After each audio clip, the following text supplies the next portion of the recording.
Welcome back guys to one of my videos. My name is Fabio Palvelli and on this channel I like to talk about the business side of design.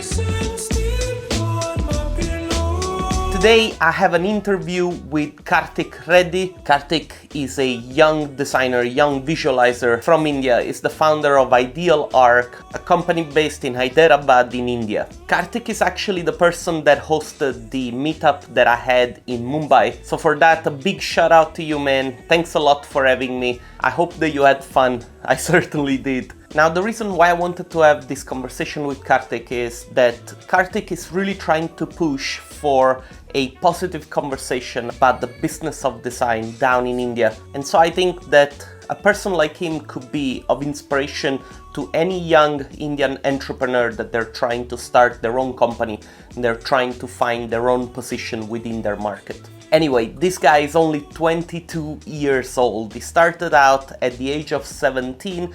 He's already running his own studio. I think if you're a young student or a young professional that is trying to start out in this business, you might find a little bit of inspiration in this chat. Anyway, enough of me blah blah blah. Enjoy this beautiful talk.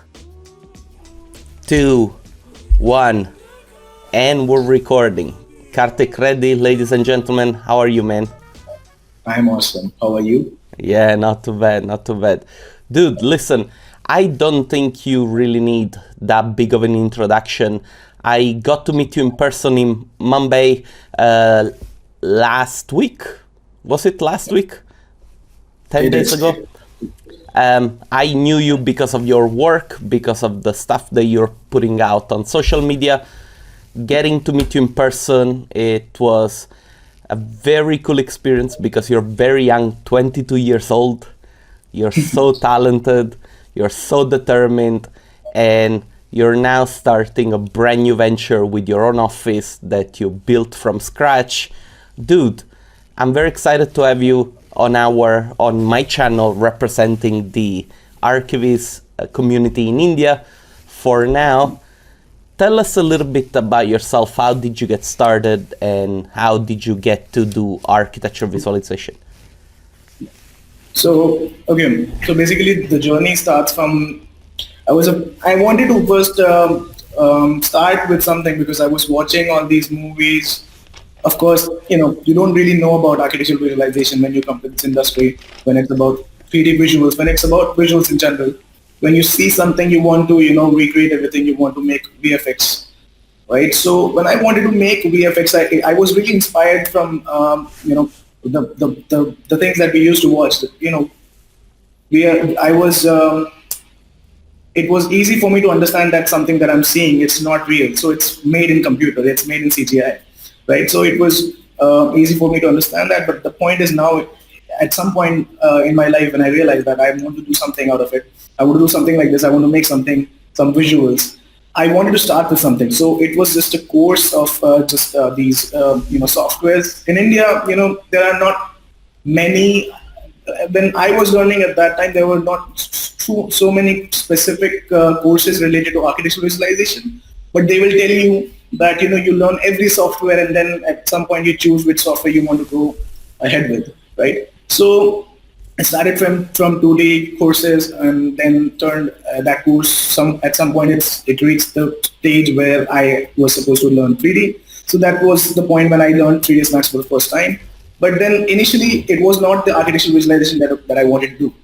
I wanted to make visuals, that's all. But the idea of doing architectural visualization was introduced when I started searching for a thing. I mean, I was searching for the scope of earning money, right? So I wanted to earn money, and of course, I'm done with the courses. I'm done with all the things that I need to be learning. So at this point, I was looking for a job. I went out. There was a lack of guidance.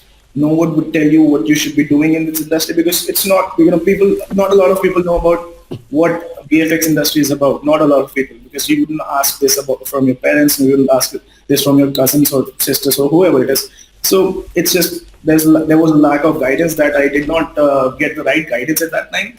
So I wanted to land up in a VFX industry, wanted to make movies and all, but then somehow I don't know what just happened. Somehow I found out a job vacancy available somewhere, and I was 17 years old at that time. So I was just done with 5 years ago. 5 years ago, right? Correct. But So is making movies still one of your dreams? Like, do you plan to do it? Yeah, of course it is. It is. It's never, that dream is never dead, So I'm going to do it. I'm going to make it a little bit big. So, you start small, right? So at that point when I was 17, I just wanted to do this job thing because, everyone have got their responsibilities. I had some of them. So I thought that I'll go out and find some job. And that was the point I realized that architectural visualization is something, right? So visualization was introduced, architectural visualization specifically was introduced in my life when I wanted a job. And I saw it on the job post. And there were two dudes who were hiring at that time. And they were just some sort of startup.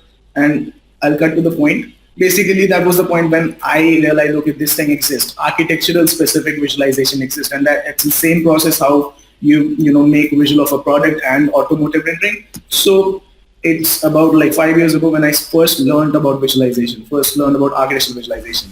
So that was the inception of the idea that I'll do something great out of this. So I did not do too many jobs, or I did not switch anything. I did not do any specific course related to architectural visualization, but that was the base I learned from those two guys at that time. That was it. I mean, from that point, I started evolving on my own. I started self-learning, teaching the software.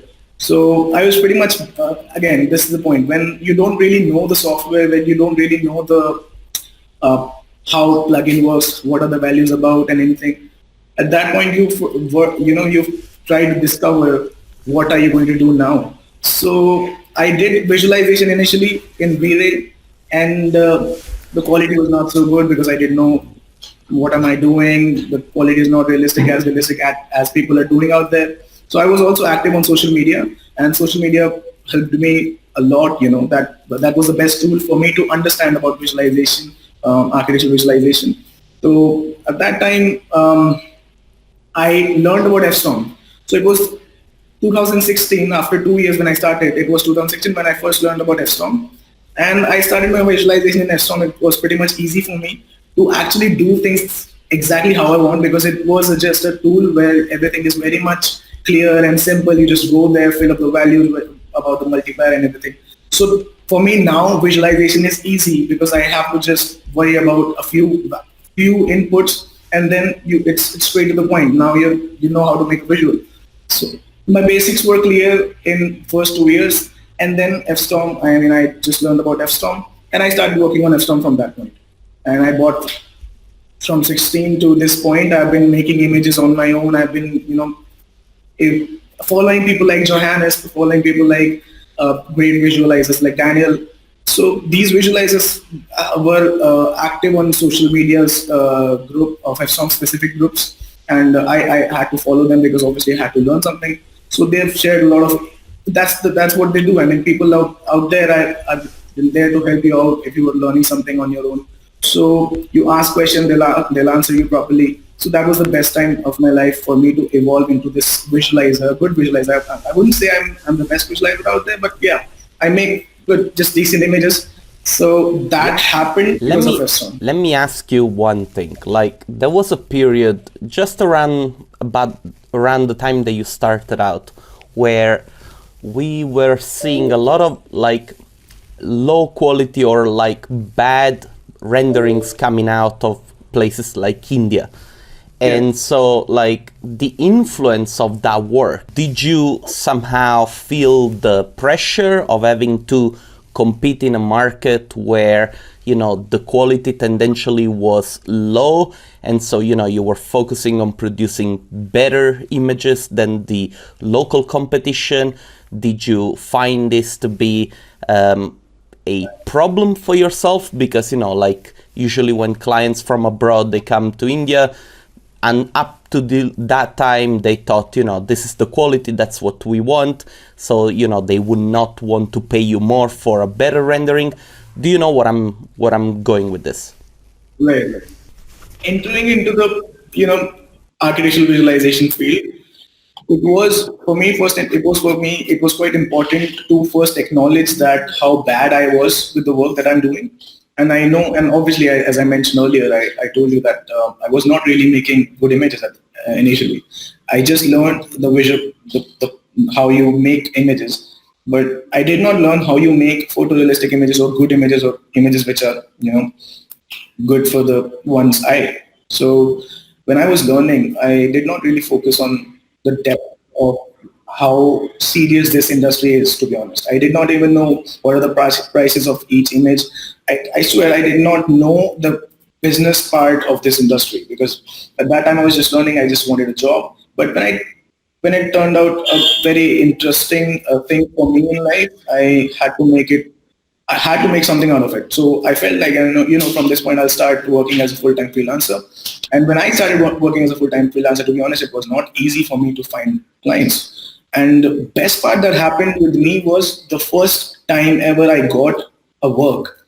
That was a Polish friend of mine, and that too a Facebook friend. They offered me a work, and that work was, I'll tell you this. This is quite interesting for you to know. I did not have any opportunity knocking my door or anything.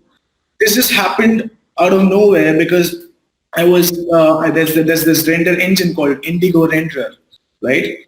So in this forum, there was this person, Lucas, a friend of mine from Poland.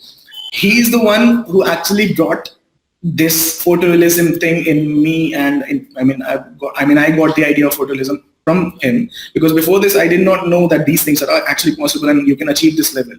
At first, for me, I thought that I can personally never achieve photorealistic level or photorealistic images in a very short span.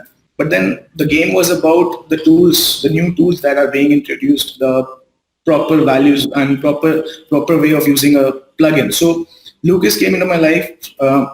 I was just chatting around with people who make great images out there. So I told Lucas, man, I want to make images. I want to start with my own freelance venture, but in India, we don't really get paid well. And I know that you guys paid really well. So I got the idea how you guys get paid and the amount of money you guys earn also based on this platform. So Lucas said that I want to see your work. I sent him the terrible work that I've been doing at that time in 2016-15. So he was brutally honest about my work. He was brutally honest. He told me that how terrible my work was, how bad it looked, how bad the lighting was, how bad Photoshop was done. Like, okay, was it difficult for you to accept the criticism? No. It was, at first I was so happy that someone is actually telling me the reality. And I've always been this person to actually acknowledge the reality, the fact that I'm not so good at it. And somewhere I also knew that I'm not really good. I'm just because when you learn something, you don't really completely know it, because in India we don't get such. At that time, we never used to get such platform from where you can learn things in a proper process, right? You just learn things for the sake of learning it. You just make images. We were just making visualization based on some values, that this is the value you need to put on light cache, this is the value you need to, whether you want to change it to brute force or anything. That was literally nonsensical for any visualizer out there. And trust me, nobody even knew what is the light cache. I'm not talking about everybody out there, but most of them. So that was the time when I wanted to literally switch from, this shitty job where there's no growth. I wanted to become a full-time freelancer. I wanted to do something on my own. So Lucas was there in my life. He said that, dude, your images are really terrible. You're doing, bad job, but you know what? I'll give you a chance. You work for me, because apparently his wife was an architect. So he said that I make visuals for my wife. So why don't you make visuals for my wife? And I'll teach you. Like, okay, fair enough. And at first, obviously, you don't get paid when you don't know shit about this industry. So he said that, you start with something, you make visuals in V-Ray, we'll start correcting you where you're wrong and will start improving you. So it was just one project. You wanted to send you the link? If you want, I'll just send you right away. So that was the first project that I've done for them. Before that, they also gave me a test project, which they liked so much that they saw the spark in me, and they said that, you can really do it. So that was the point when they started giving me projects, and they improved me in first 2 projects, and then after that there was no improvement needed, because I know that this is where I need to focus on. So project by project within 2017, every project turned out to be better than the other. And there was this one famous image that is this part of the series of the project that I've been doing for the same client, 𝘀𝗶𝗹𝗶 that I'm sure. So that project got really famous, and a lot of people in my industry know about that image. They don't even know who did that image. They just like, oh, this image is done by you. Okay, so they know the image, but not me. That's fair. That's okay. So that happened. For the whole 2017, I've been learning visualization through existing project where I was also being paid. So it was, for me, it was a tuition. It was a learning stage. So I was happy that I was, learning, and I'm also getting paid. It was not so huge amount for me, but then I was getting paid. Okay, then let me ask you one more thing. I mean, you started out very early at the age of 17. You did not go through university training, right? No, there is no nada. Was that by choice, or was that because you could not afford it? Was it your decision to say, no, I know what I want to do, I don't care about university, I just want to do that? When I learned this render engine, I felt that it's just about a few things that you can learn from internet as well. So I did not feel the need of going to a college for it. I'm not saying that people who are learning out there don't really need it. They may, that's their choice. But personally, I never felt the need of it. Never felt the urge of going to a university or any university out there that are actually giving great courses to students like me. So I did not feel the urge, and then plus again, lack of guidance. You don't know where these courses exist. I could not really research upon it more quite often. So I was not aware. So that was one thing. I was not aware that courses were available. Even if they were, I was not confident that I'll learn something out of it, because that's the image we have got. That's the image in India for training campuses and academy over here are pretty much fucked up. They don't give you proper courses. They don't really give you exactly what you need to be learning. So it's always about money minting thing for them, because they don't actually make you make beautiful images as good as, let's say, state of art is doing. State of art, So they're doing really good job. They're actually shaping a student into a good visualizer. But we don't have such colleges in India. So that time, first of all, I did not know that state of art also exists. Then I did not also, on the other hand, I did not feel the need of it. So and I'm glad, things just worked out for me, because when I was making good images project by project, I could actually acknowledge that actually I'm getting better. And it was easy for me to learn things now, because now it's about the knowledge. This is where education comes in the picture, right? You know what this means. You can research about this, and then you can do all the wonders with it.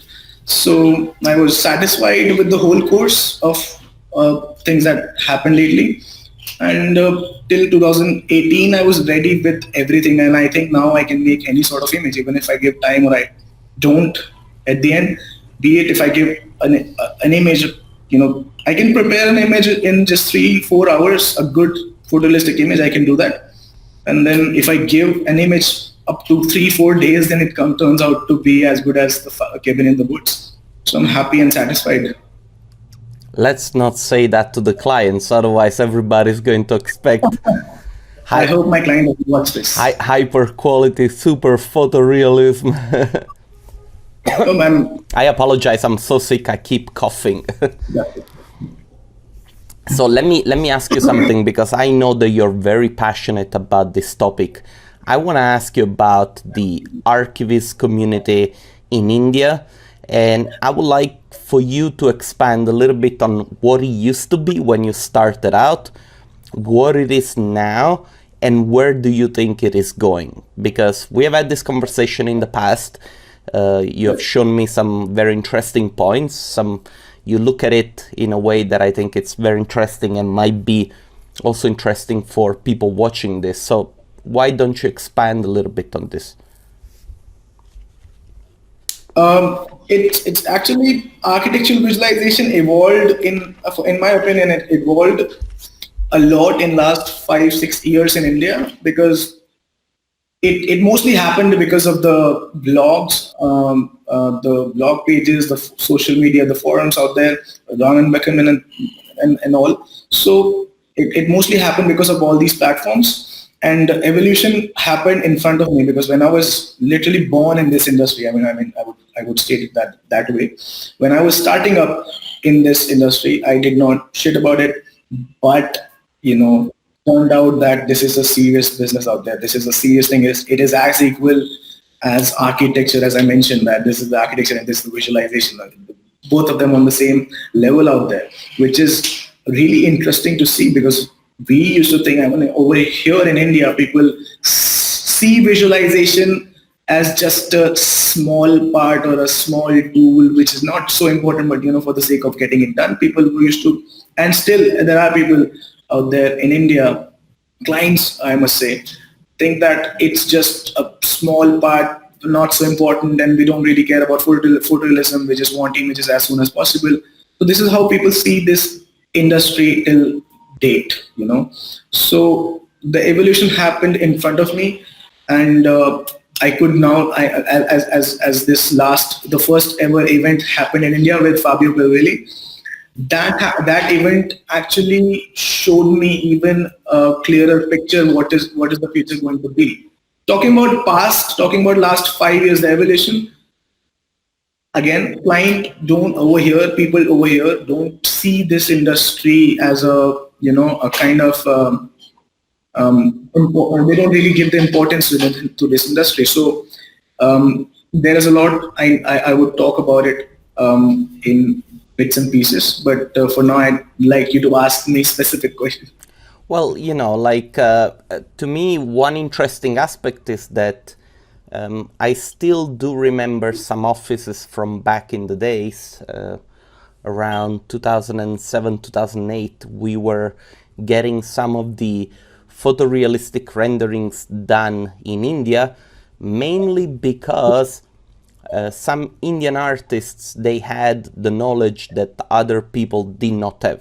And so on one end, this was very advanced and they were very good, but it was very few offices. And then all of a sudden what happened is that, at least what I saw, is that the market in India exploded, but the quality dropped. And so the quality was really, really low, and you will get like people offering images for very little money, $100. Then, of course, this brought like a situation where the market altogether was considered a poisonous market, something that did not do any good to the community. And then all of a sudden we started to see a lot of very good companies coming out of India, working with very good standards, doing incredible good work. And this sort of like, to me, it represents like a little bit of response to what the market needed back then. You had to really start to produce good work if you wanted to survive this sea of freelancers or small companies that were offering very bad images at a very low price. This is what I've seen, but obviously I was here in Europe, I was far away from the market itself. That's why I would like to have your opinion and your insights, because maybe I'm wrong, maybe what I saw wasn't what was happening. So I don't blame people out there to criticize Indians, and I don't blame Indians for the things that they've been doing in the past about the market, what they've been doing out there with the market, because the prices, as I mentioned, that we will not, whoever comes in this industry for the first thing, they're not aware that, we should not be selling an image for $100. They're not aware that we should not be doing, basically they're not aware of do's and don'ts about this industry, because that is what they come with. They come with no knowledge at all. They come with just one expectation that we should be knowing how to make images. We should grab some clients and start minting money. That's what they're told. So I don't blame Indian visualizers, and I don't blame about their quality as well, because not a lot of people were privileged with good computers and high configuration computers, I must say, and good courses, knowledge, platforms, whatever you say. Basically, we were not. That's when how I address this, because when the whole computer thing, Microsoft came to India, it took around 5 years to come to India, to come to homes, every home in India. It took literally a lot of time. But if we if we talk about the same time, people out there in US, Europe, and everywhere, people had personal computers. Everyone have got them, right? But for us, not for me, or particularly to someone I'm referring to, but a lot of people in India were not privileged with the computer in general. So to evolve something that is totally based on computer, you need to first have computer, right? And coming to the fact that when people had computer, there was a time when everyone have got computer at that place. They just don't know about this industry. So it took time for this industry to come to India and come to their mind as well. It took time. So I would not blame Indians or any Asian country who's not aware about this industry and who were late. Basically, we were late in this race, and people out there already won the race. People out there, people like Ron Buckerman 10 years ago have already created everything. Alex Roman, the one who created one of the best visualization movie out there, right? So 10 years ago, they're done and dusted. 10 years ago, things that we're trying to do today, out there, they've done it. Jurassic Park, movies, Hollywood, everything just done. Now, today itself, people are struggling to make such movies that they have done 15, 20 years ago, right?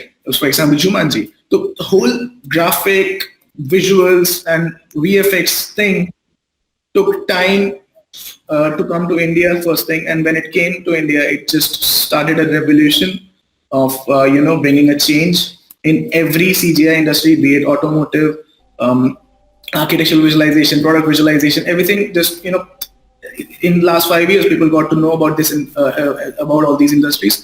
Specifically about architectural visualization, I was pretty much specific about this industry, because that's where I started with. That's how people, I would not blame people out there that they see Indians as cheap artists, because that's what we are. But I don't blame Indian visualizers to be cheap, because they're not really sure what they should be doing. So this event, when it happened in India with you, it actually opened the doors of spreading awareness from this point of time that, guys, you guys are good. You guys are going to be really good after 6 months from down the line. You guys are going to be good visualizers, as good as people out there. And that's not the problem. That's not the issue. We should not be worrying about the quality, because obviously eventually 6 months down the line, or maybe 1 year down the line, you'll be good at visualization. That's not the issue here. Issue is how you serve this service, how you do it, how you do the business in this industry. So that's the point. That's the challenge, to actually be real to them, to talk about actual failures, to talk about what I've been through, or to what other successful Indian visualizers actually have been through, not how I made good images and how things work and how beautiful this world is. No, everything have its pros and cons, So that's the point. Again, I would not say that we're not cheap, but we can change, and it should not be brutal a brutal sort of message to every Indian that you have to, make good images and sell it for $600 or $6,000. No, it can't work that way because India is still growing. India is still slow. Not so slow, but not too fast as well. This will change. This will change really soon. And this will also, I make sure that this will also give competition to visualizers out there, whatever country it is, because this change needs change on the both side. Because if, for example, if I want to serve to my own country and not hunt clients in Europe and in Poland or let's say Canada or whatever country it is, I don't want to and I don't wish to hunt them. I don't wish to, come to your market and take. However, there are many clients out there. It's a pool of, thousands clients for everyone, and nobody is going to be left without work. So I know that, but the point is to serve my own country, to do visualization for my own people in the first place.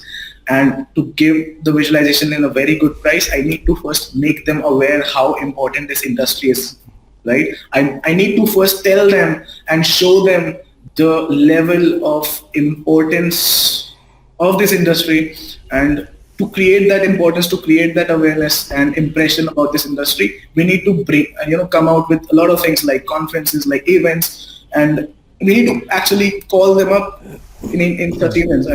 Like you guys do. I think this is also a question of you need to give it a little bit of time, because as things get better, then the culture and the expectations of people will also get higher.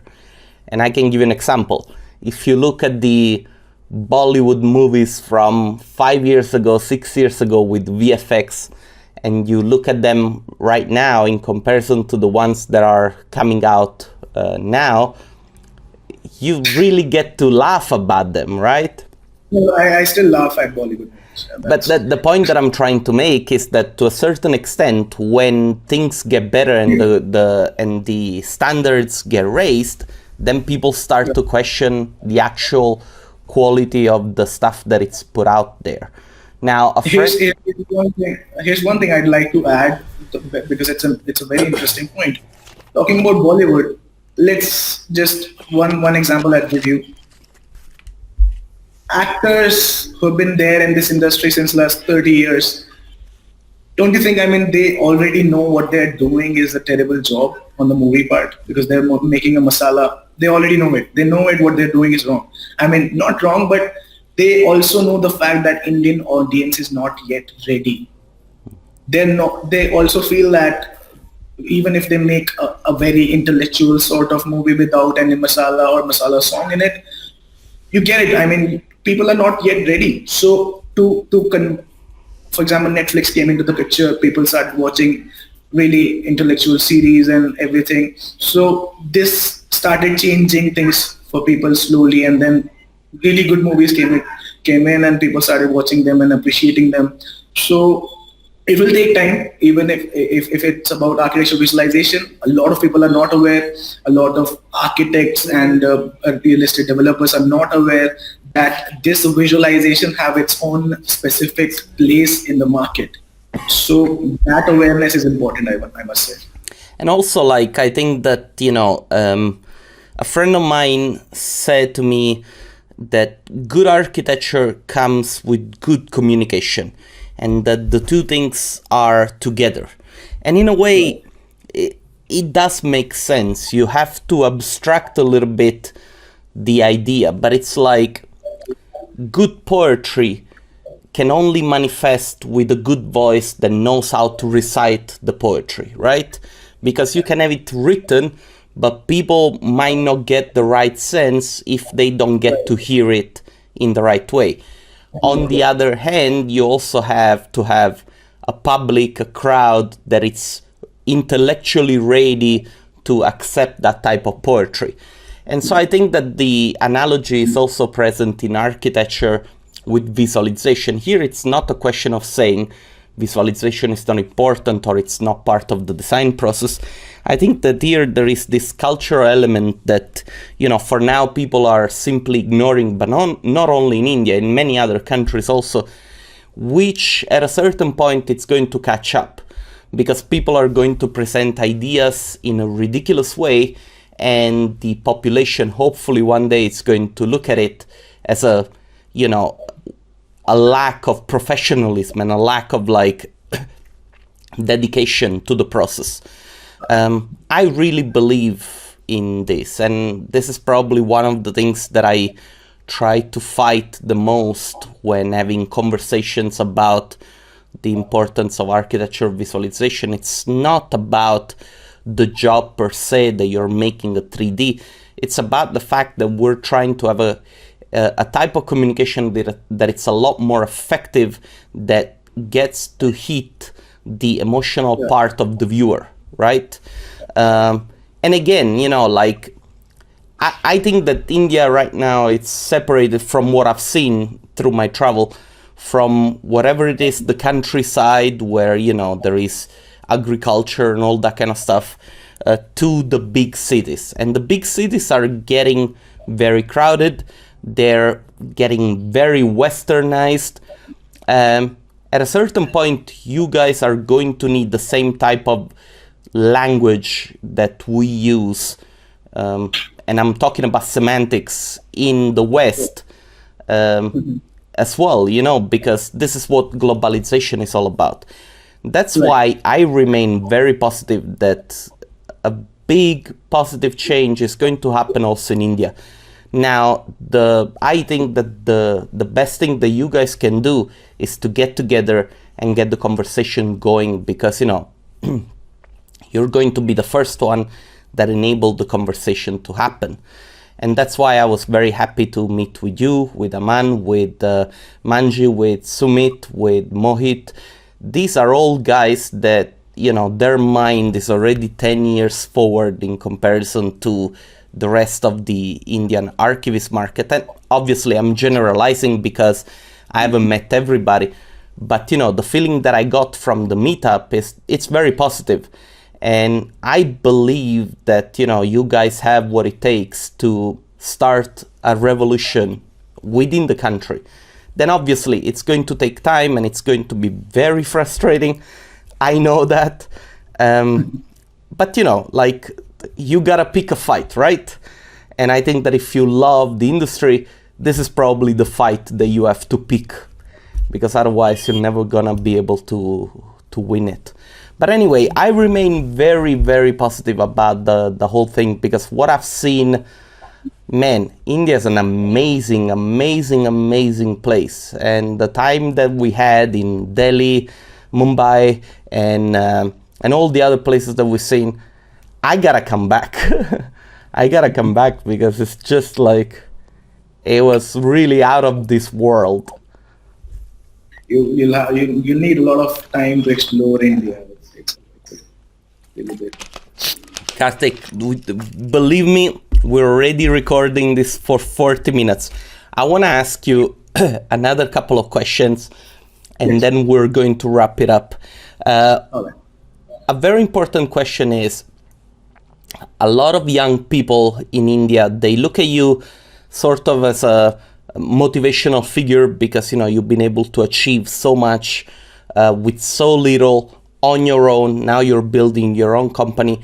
What would your recommendation be to younger people that look at you with respect and that are trying to do the same thing? Right. See, I would say that you should, to everybody out there who is trying to get into this industry and who's looking for motivation, I wouldn't say that I can be the right influence, but yes, I can try my best to tell them the right thing. The thing is, you just need to focus on the actuality and reality, not just how you make money in the first place. Because I did that, and that's how I wanted to start. But at some point, money did not excite me. Money did not really give me excitement anymore. It stopped exciting me. That's the game. When you work for money, you would really not be able to, because that's how I started. I started to learn about this industry to, because of the fact that I want to earn money. But when the idea of, making it bigger and, growing together with others made me, worry less about money, then starting up with a company is what I would recommend to young artists out there, to not focus on money, to focus on the visualization part, and not listen to how you need to sell your image, because that part is a process. Because first you learn the product, first you learn how to make something, then you learn how to sell it. That comes later. So first you focus on what is going on about this industry, learn everything. When you're done, when you're ready, then you focus on the business part, and that too, you should be following people like you. You should be following, courses out there, people out there who tell the right thing, not just one person that you need to listen to. You need to listen to everybody and do the right thing. I think this is very important. Like, very often I get to talk to people and they say, like, what you said doesn't work for me. And I'm like, that's totally fine. It's don't take just what I say. Try to connect, or try to find the connection between things that work for you and maybe the stuff that I have to say. If the stuff that I have to say doesn't resonate with you or it doesn't work, then maybe you need to listen to somebody else. It's like, keep yourself flexible. I call it having a social media filter, because if you do have a social media filter, then the way you consume information is not just one way. Okay, this guy said this and that's the only way. No, you start to filter it and you start to take the best bits from everywhere else. The other thing that I wanted to ask you, because this is probably still one of the biggest struggles, but if clients come to you asking for the cheapest prices possible, or for things that are simply not possible for you to do because it doesn't make sense economically or in terms of how much work you have to do, how would you recommend people to react? I'll try not to be politically correct in this, and I'll give you the straightforward answer. And see, if I see myself 5 years ago, and if that situation happens, I would take it, to be honest, because lack of awareness, lack of guidance, lack of everything, because I don't know shit about this industry. Now that I know everything about the industry, I would never entertain such people, such clients. I would tell them on their faces that this is not possible. I'll tell them politely that this is my code. And also, there's something to add to it. You should just not shut doors immediately. Try to explain your client why you want to charge this amount. Not that, this is our charge and, fuck off. No, you should be telling your client why you should charge this amount. For example, if you want to charge, let's say, as basic as $400, it's fair. $400 for one image is fair in India, to be honest. It's all right. And I don't really, because the economical difference, as you have been here. Now you know what country this is about.